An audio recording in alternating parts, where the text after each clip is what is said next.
할렐루야. 우리 주님께서는 지금도 우리를 보고 계십니다. 할렐루야. 주님이 어디서 우리를 보고 계실까요? 저와 여러분의 마음 가운데 하셔서 우리를 보고 계십니다. 그 우리를 보시는 주님을 우리는 봐야 됩니다. 그렇죠?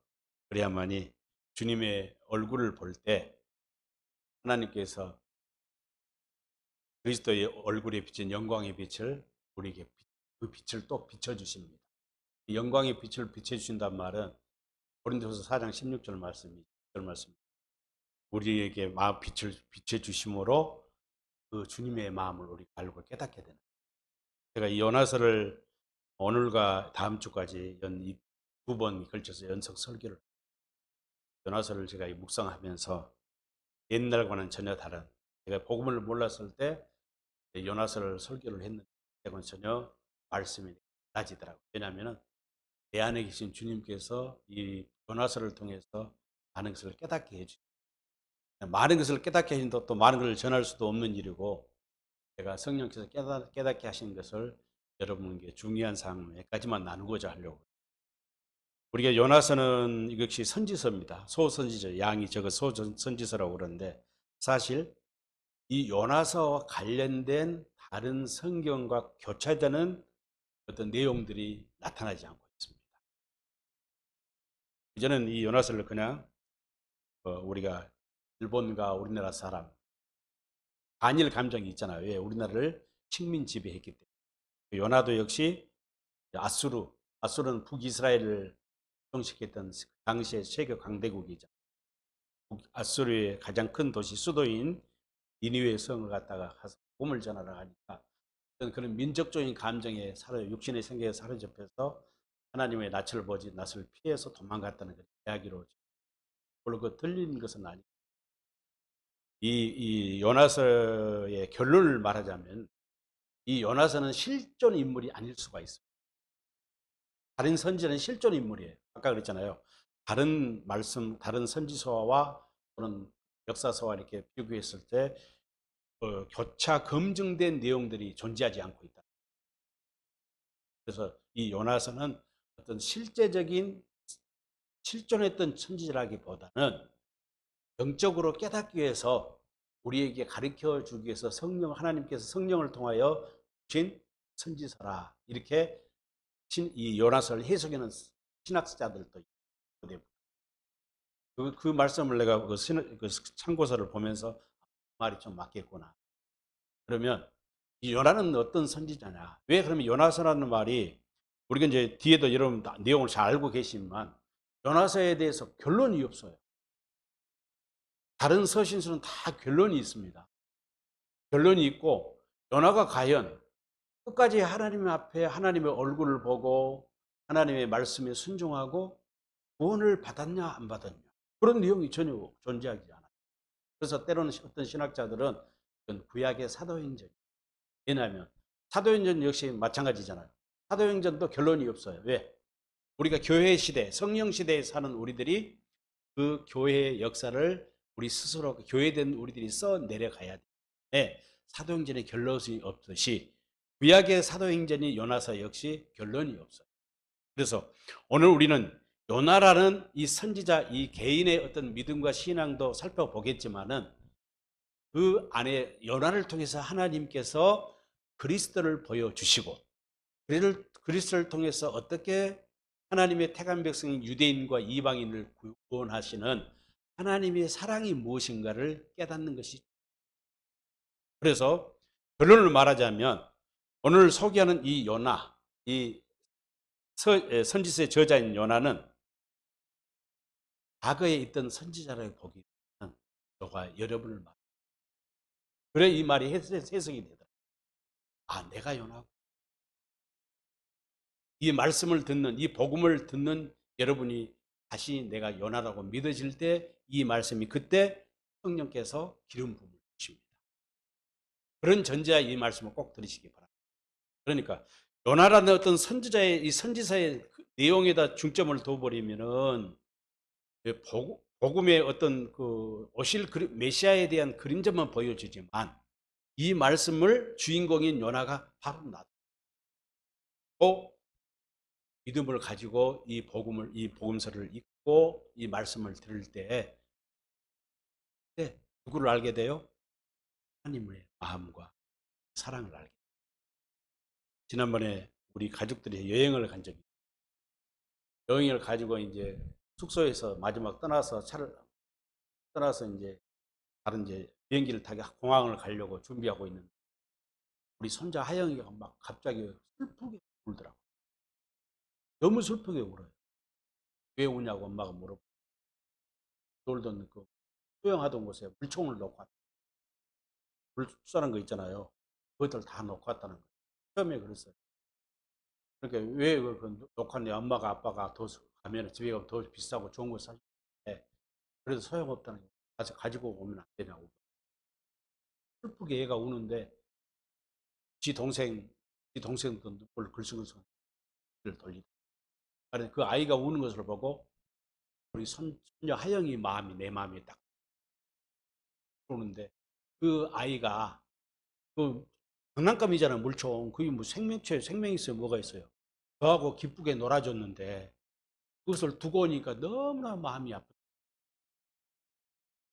그 순간 그 아이 마음이 내 마음에 딱 그러는 내가 눈물이 나오는데 참느라고 진짜 그러면서 딱 깨달았다. 하나님의 마음을 안.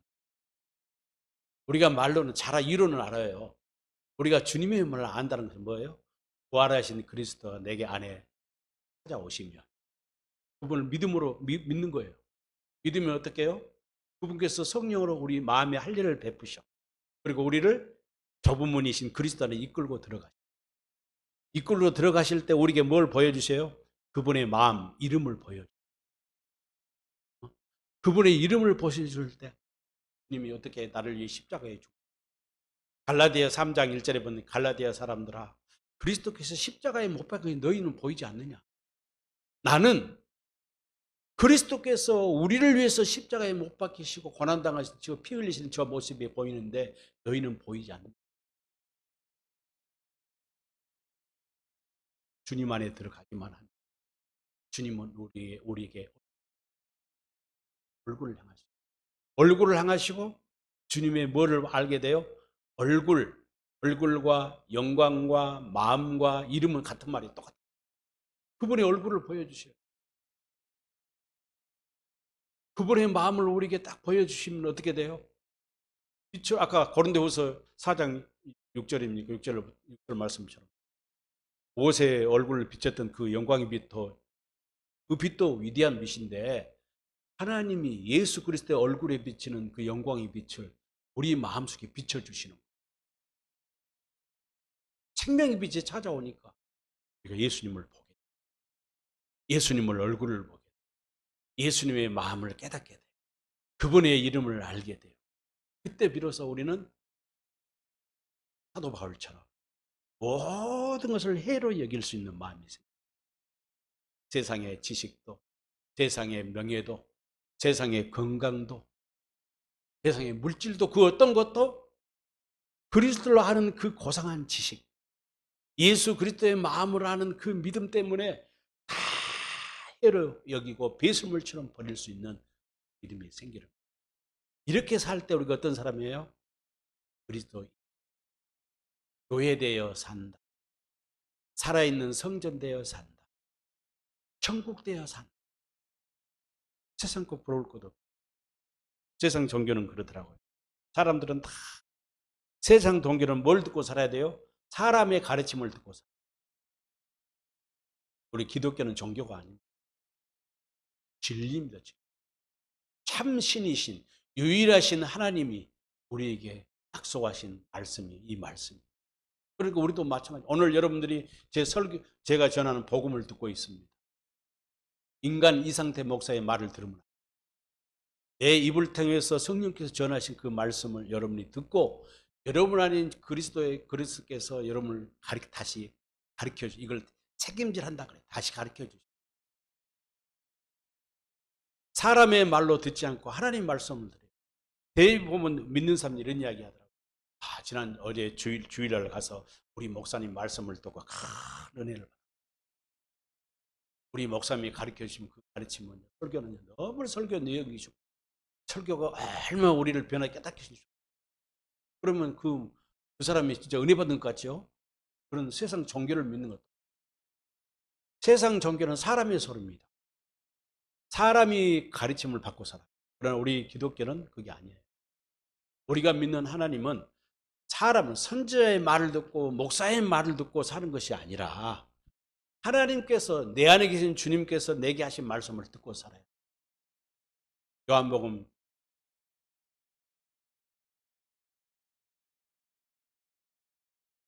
13장 20절에 나옵니다. 내 양은 내 음성을 듣고 내 음성을 신명기서 18장에서도 너희는 내 앞에서 완전해.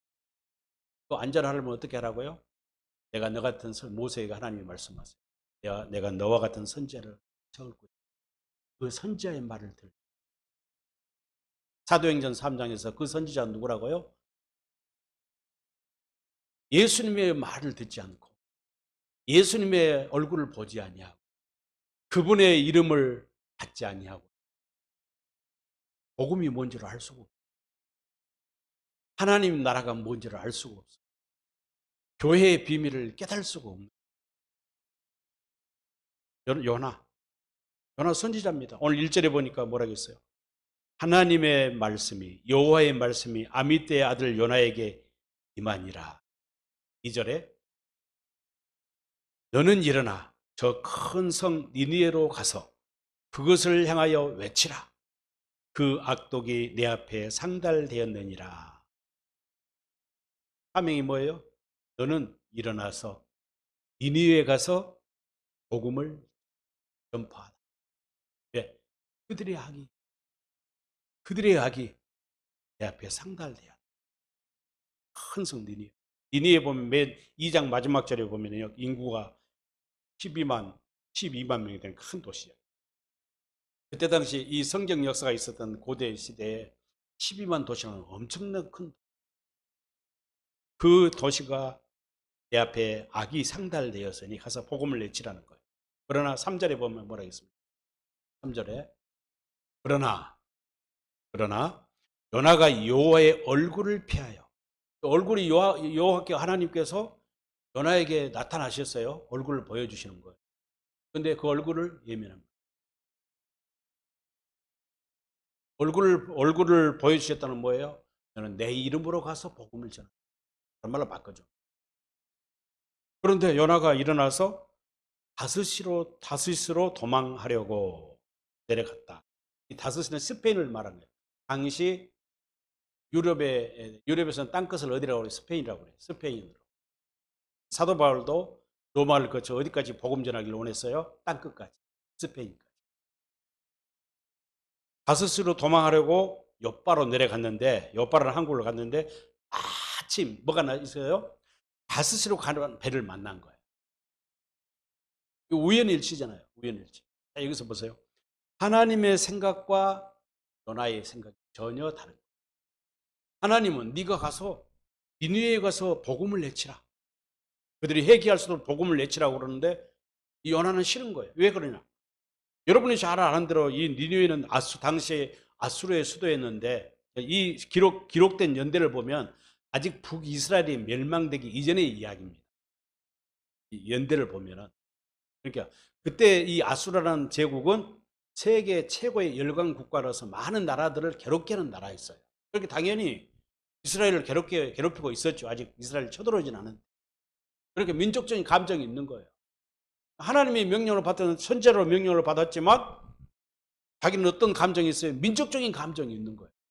싫은 저 민족, 나는 싫어. 하나님은 우리 유대 민족들은 이스라엘 민족들은 그때도 그렇고 지금도 마찬가지예요. 선민사. 이 선민사 하나님이 자기들만 하나님의 택한 백성이라는 선민사상에 사로잡혀 있어. 그래서 이방인들을 무시하는 거예요. 신학시에도 사마리아인들을 개처럼 여겼죠. 그들과 상종을 안 했잖아요. 그들의 땅 밟은 것도 싫어했고 그들과 이야기하는 것 자체를 떠부시했어요. 이 요나도 마찬가지. 그래서 하나님의 얼굴을 피해서 하나님이 그 주신 이름을 받지 아니하고 도망가려고 하는 거예요. 어디로? 스페인까지. 어디까지? 땅까지 가겠다는 거예요. 하나님의 낯을 빼서 하나님 나를 찾지 못하고 보지 못할 것이라고. 근데 전능하신 하나님이 우리가 어디 간다고 못 찾아요? 땅속으로 들어간다고, 물속으로 들어간다고 예고로는 못 찾습니까?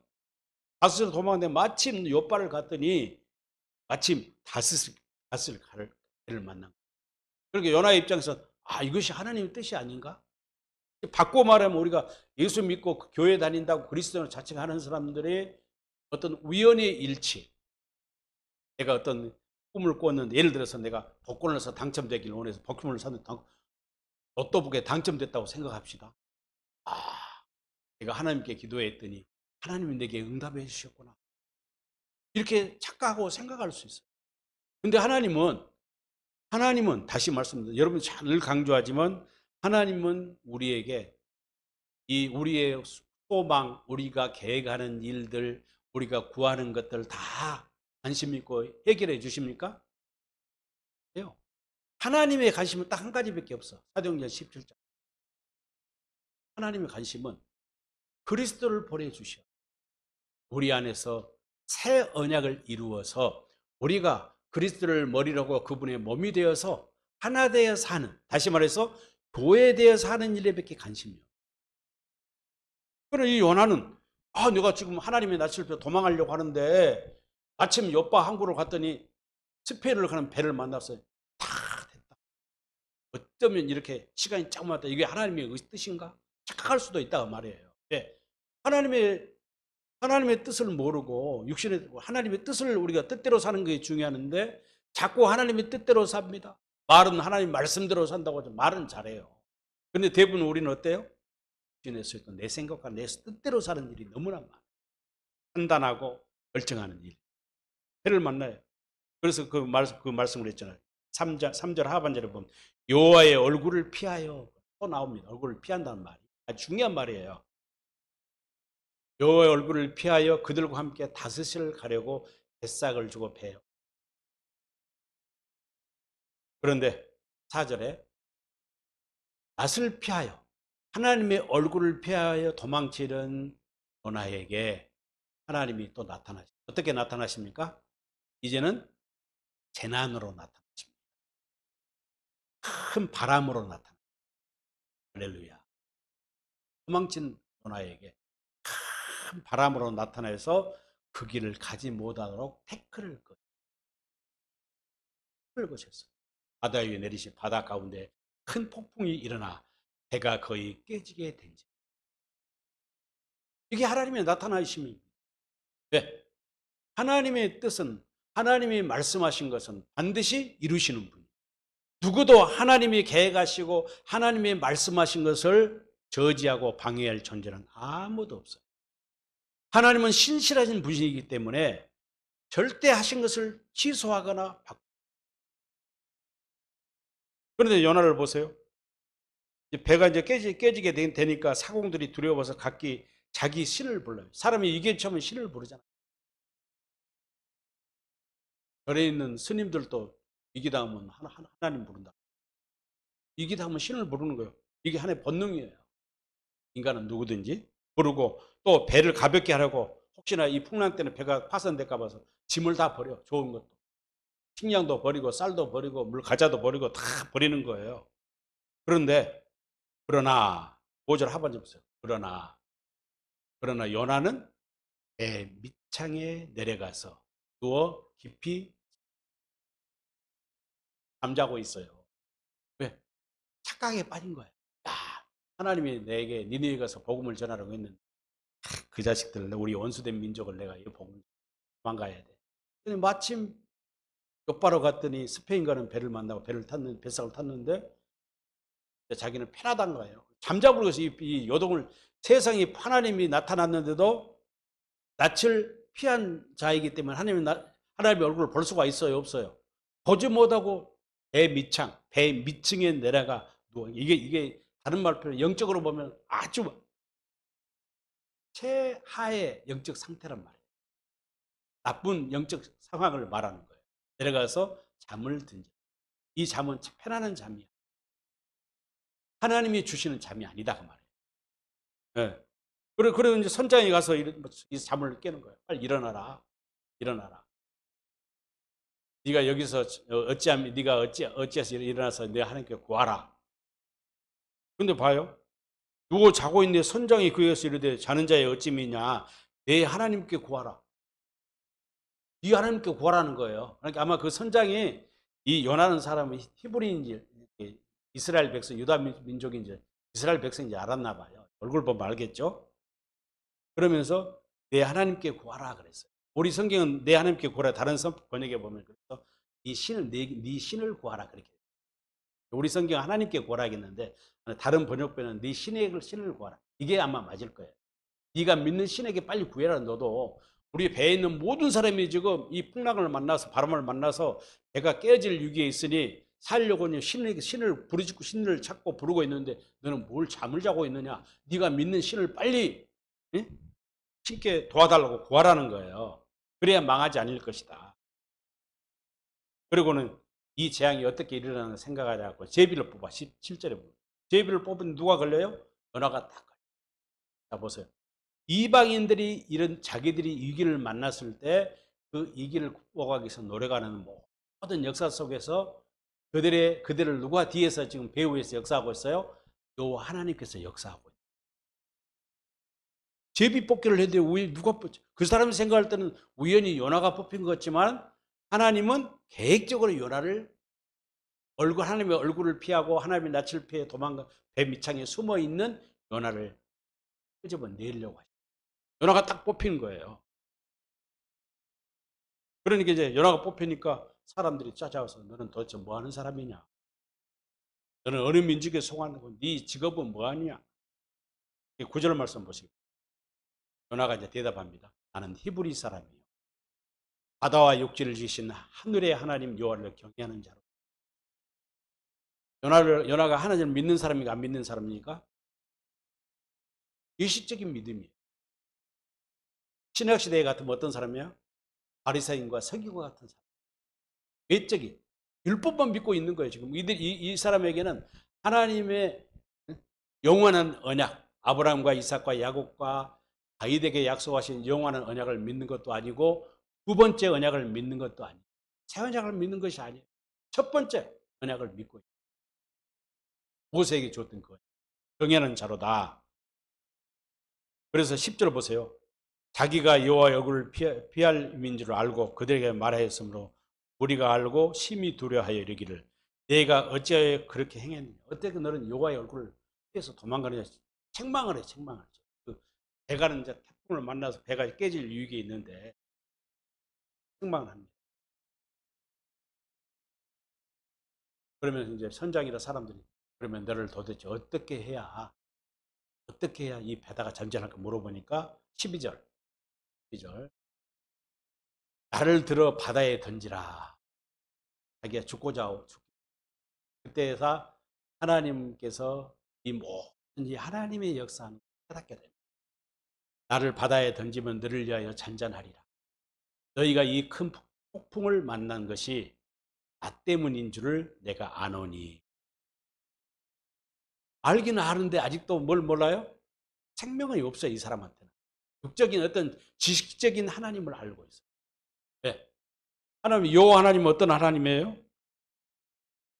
여호와 하나님은 사람이 인간의 모든 죄를 지적하시고 처벌하시는 하나님, 여호와 하나님. 그렇죠. 구약시대 여호와 하나님은요, 그의 백성들의 죄를 다 발견하고 찾아내 지적하시고 그리고 처벌하시고 칼과 기근과 또는 전염병으로 처벌하시는 여호와 하나님. 신약의 하나님이신 예수님과 다릅니다. 신약의 예수님은 그분이 육신의 몸을 입고 해서 그 피로 십자가에 피 흘리신 피로 우리를 대속하셨기 때문에 그분은 우리 회개하고 자기 안에 들어온 자들에 대해서는 과거의 죄를 기억지도 않으시고 도말해버려 잘라버려버려. 기억지도 아니하시고 은혜와 사랑을 베푸시는 사랑의 하나님이라면 여호와 하나님은 어떤 하나님이에요? 우리의 죄를 낱낱이 찾아내시고 도망치고 숨은 놈을 다 찾아내서 칼과 기근과 전염병을 통해서 그들을 치고 벌하시는 하나님. 왜? 피가 없기 때문에 약속하신 하나님이기 때문에.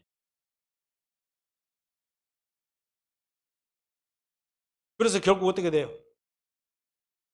이 사람들이, 선원들이 노아를 물속에 집어 던져버리죠. 15절 보시기 바랍니다.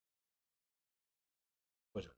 요나를 들어 바다에 던짐에 바다가 뛰노는 것이 고. 그러니까 요나가 이야기했던 똑같죠.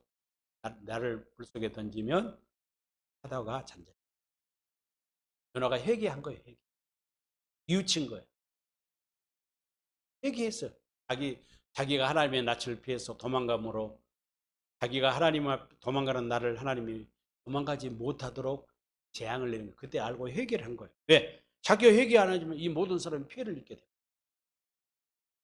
피해를 입습니다. 그래서 16절 보시기 바랍니다. 그 사람들이 여호와를 두려워하여 여호와께 제물을 드리고 소원하였더라. 16절을 세 번역 성경을 한번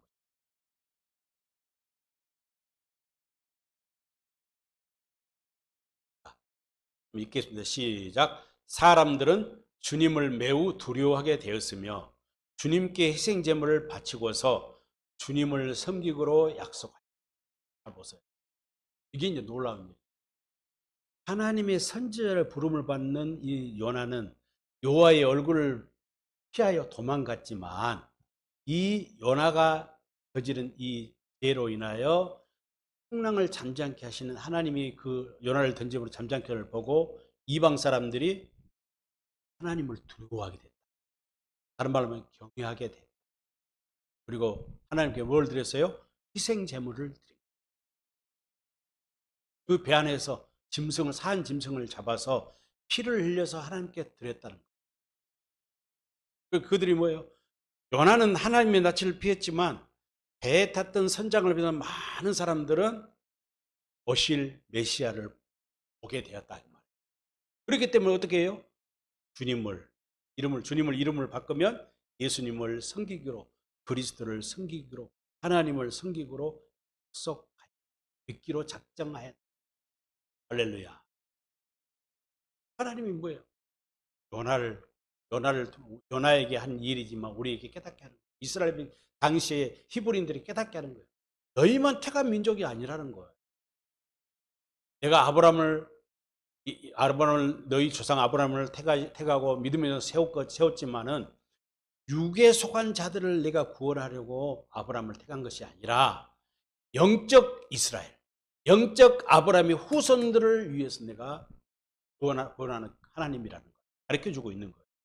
그리고는 17절에 이제 물에 던졌으니 이제 요나는 물에 빠져 죽게 생겼잖아요. 그런데 뭐 하나님이 또 뭘 예비했어요? 이미 큰 물고기를 예비하사. 이것이 무슨 성경의 다른 번역본을 보면은 무슨 고래니 뭐냐 이야기해요. 무슨 고래인지 알 수 없어요.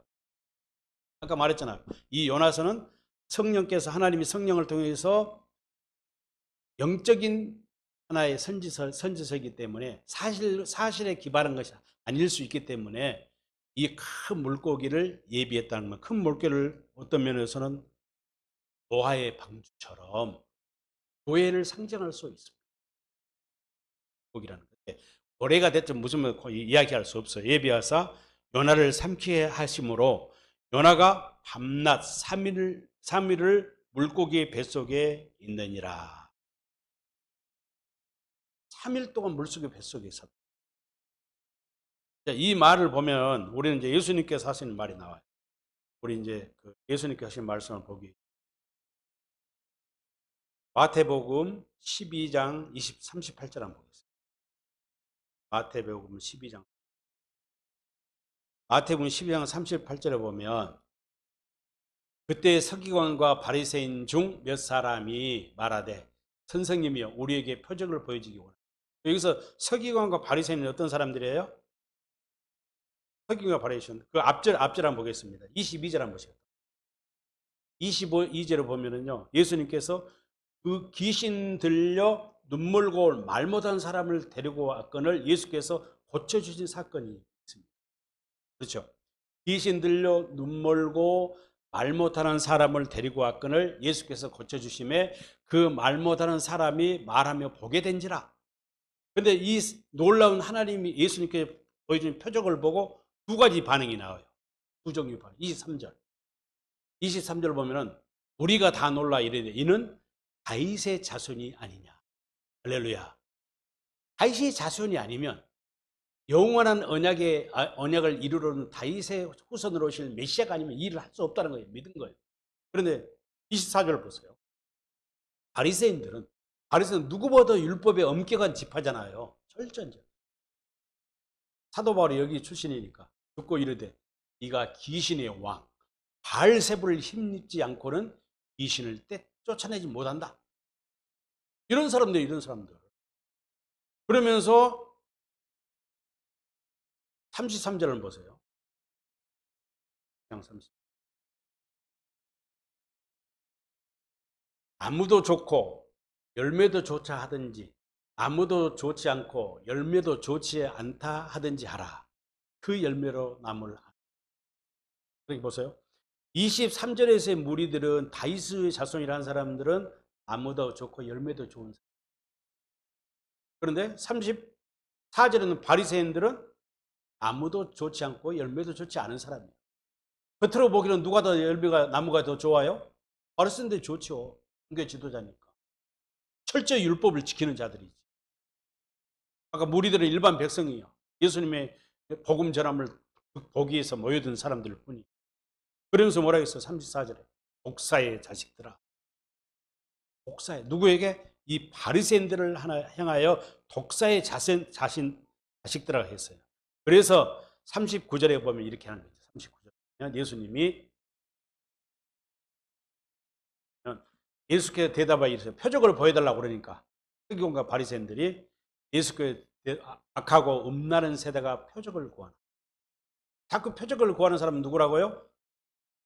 음란한 세대야. 악하고 음란한 세대. 오늘날도 표적을 구하는 사람이 많아. 우리도 복음 모를 때는 그랬잖아요. 표적을 구했어요.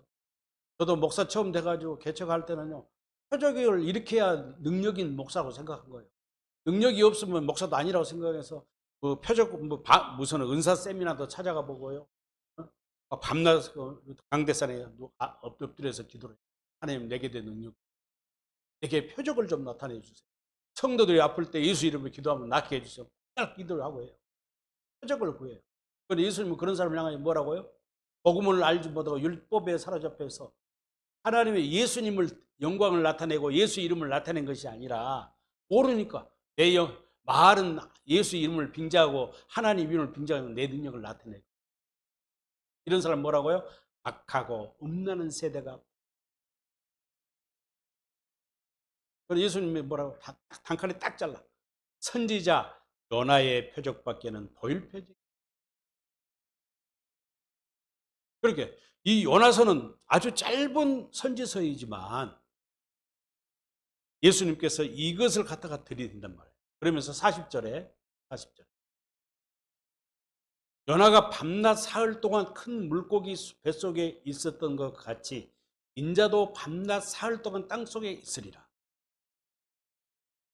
심판 때에 니느웨 사람들이 얼마나 이 세대 사람을 일어나 이 세대 사람들을 정지하리니 나중에 이제 마지막 세상 끝날이 올 때 니느웨 사람이 이 세상 사람을 정지한다고 말해요. 이 세상 사람 누구예요? 예수의 청함받은. 니느웨 사람은 누굽니까? 이방인들. 요나가 싫다고. 나 저 민족이 싫어요. 저 민족에 들어가서 너는 복음을 내쳐라. 저들이 죄악이 악독이 내게 가득하니 너는 가서 복음을 내쳐서 저들이 회개하도록 해라. 사명을 얻어 요나는 싫은 거예요. 왜? 저 민족은 우리를 괴롭히는 민족이 아닙니까? 저는 싫어요. 도망하겠습니다. 낯을 피했어요. 그런데 뭐라 했어요? 요나보다 더 큰 이가 여기. 요나보다 더 큰 이가 누굽니까? 그래서 예수님이 큰 물고기를 준비해서 요나를 삼키게 하고 요나를 밤낮 3일을 물고기 뱃속에 있게 한 것이 뭐예요? 요나로 하여금 장차 여자의 후손으로 아브라함과 이삭과 야곱과 다윗의 후손으로 오실 그리스도 예수를 보여줄 뿐만 아니라 그분이 이 땅에서 어떻게 십자가에 죽으시고 3일 만에 부활하셔서 새 언약을 이루어질 것을 하나님이 보여주신 사건. 그렇지 않습니까? 그래서 다윗도 그랬잖아요. 다윗도 시편 16편에 보면 내 우편에 계신 그리스도를 바라본다. 바라본다. 사도행전 2장에서도 베드로가 오순절을 성령의 충만함을 받고 나서 오순절을 설교하면서 이야기를 해요. 다윗이 시편 16편 말씀을 인용했던 것처럼 다윗이 어떻게 살았다고요? 그리스도를 바라보고 살았다.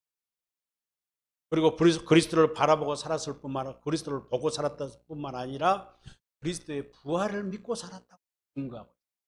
할렐루야. 그러니까 하나님의 낯을 피하여 도망가는 선지자에게 하나님은 물고기를 통해서 삼키게 하고 그리스도를 보게. 그러니까 이제 요나의 기도가 2장에 나오잖아요. 요나는 물고기 뱃속에서 그 하나님께 기도하여 기도를 합니다. 기도하는데 여기서 이제 핵심이 나와요. 4절 말씀.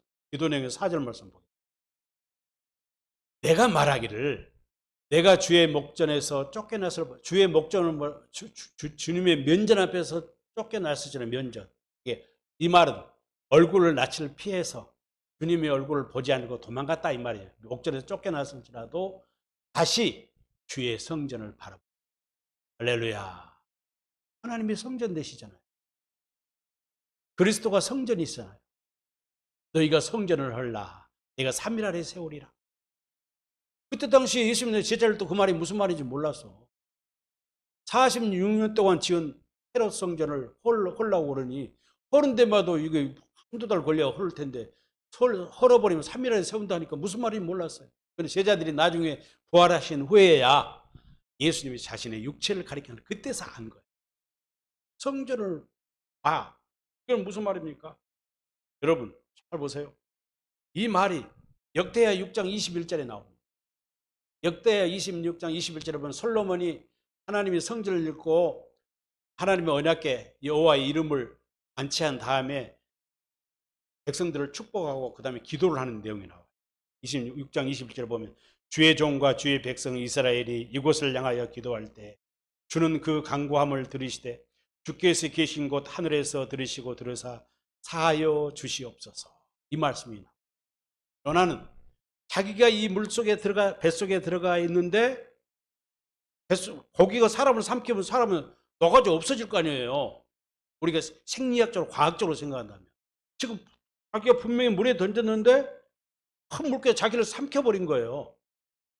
물에 빠져 죽었거나 했는데 물고기가 와서 딱 삼키는 거예요. 죽었구나. 어차피 소화돼서 나는 이 물고기의 영양소가 되는 거야 했는데 죽지 않는 거예요.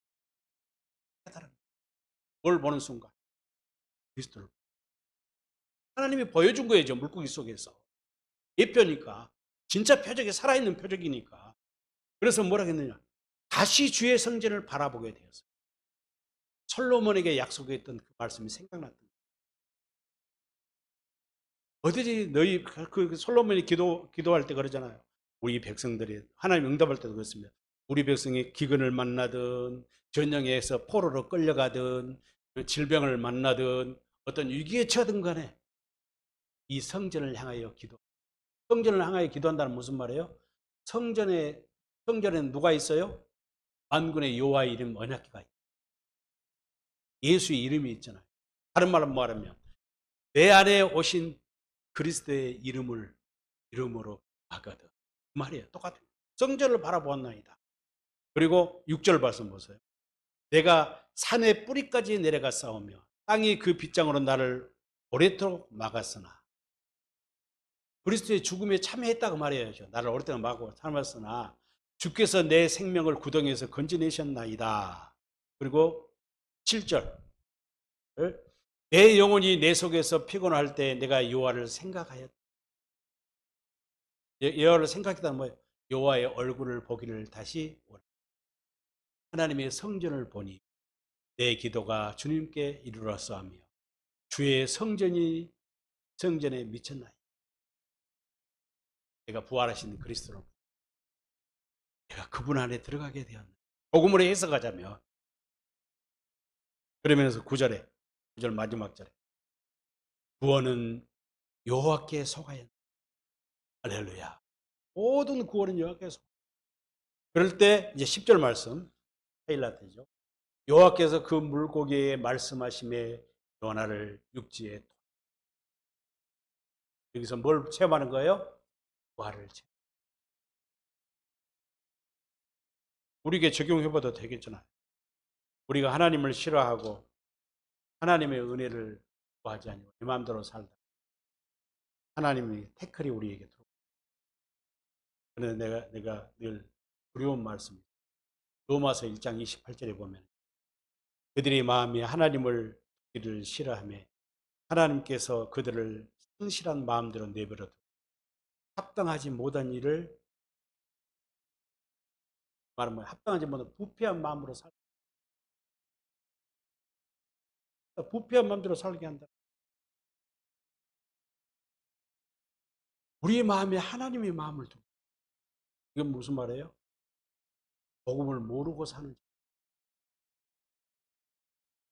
하나님의 마음은 우리에게 새 언약의 중보자로 오신 그리스도의 마음이 하나님. 우리가 그분 안에 들어가야만이 하나님의 마음을 알게 되고 그 마음을 깨닫게 되고 사랑에 깨닫게. 그러기 위해서는 요나처럼 하나님의 낯을 주님의 얼굴을 그 얼굴을 구하는 자가